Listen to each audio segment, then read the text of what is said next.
investors. Global financial markets had a negative performance in sterling terms in October, with the escalation of the Israel-Hamas conflict further unsettling investors. This drove up the price of safe haven assets such as gold.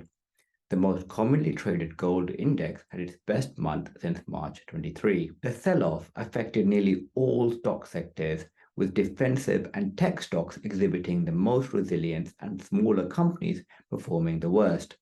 The bearish sentiment reflected a global investor community bracing for a prolonged period of high interest rates. The Bank of England, the Federal Reserve, and the European Central Bank kept their respective rates at 5.25, 5.5, and 4.5% respectively. This is the second meeting since August where interest rates have not been changed. The idea being that there will be a lagged effect between recent rate hikes taking effect in slowing the economy. In bond markets, the UK 10-year gilt exhibited notable volatility in October. Meanwhile, the US 10-year Treasury temporarily exceeded 5% before falling back to 4.8%. For what are global safe haven assets, this heightened volatility and the rise in yields is usually a sign of risk ahead in financial markets. As mentioned just a moment ago, the Bank of England, US Federal Reserve, and European Central Bank all kept their interest rates unchanged in the pursuit of lower inflation. However, it can be argued that progress in this endeavor has stalled in some areas. The UK reported CPI, an inflation measure, of 6.7% in September, the same figure as in August. Similarly, CPI in the US remained constant at 3.7%, despite a slight decline being expected. Conversely, European CPI fell more than anticipated, down from 4.3% to 2.9%. The recent sequence of interest rate pauses has sparked debate about whether rates have reached their peak and might start to decline. While it is possible that rates have peaked, a near-term reduction is unlikely. 3 out of 9 Bank of England Monetary Policy Committee members voted to raise rates, indicating that the decision to hold rates steady was far from unanimous, unlike the European Central Bank decision, which was unanimous. The timing of a potential rate decline hinges on other economic indicators, such as inflation, unemployment, and GDP growth. Meanwhile, the problems in China are likely to go away soon. China's slowing trade with key partners, including the US, is compounding its economic woes. Weakening domestic demand has led to a decline in imports, with the value of goods shipped by major trading partners plummeting by double-digit percentages year on year throughout most of 2023. This trade downturn can coincide with China's struggle to meet growth targets amid sluggish consumer demand and real estate weakness.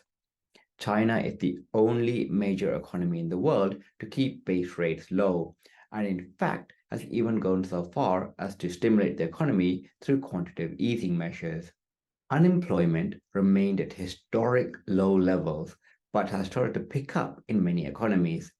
The UK reported unemployment at 4.3%, up from 4.2% the previous month, and the US reported a similar rise of 3.9%, up from 3.8% the previous month. In the Eurozone, the unemployment rate similarly rose from 6.4 to 6.5%. The global economy is showing continued signs of slowdown. The Manufacturing Purchasing Managers Index, a leading index on goods and services production, has been steadily falling since 2022. We feel we are now on the cusp of further slowdown as higher for longer interest rates are biting borrowing costs for businesses and individuals. Recently, a leading business journal indicated that the UK may already be in a recession and that it was only a matter of time before the US would follow. Unemployment is likely to increase further, Our stance is that a recession still seems more likely than not.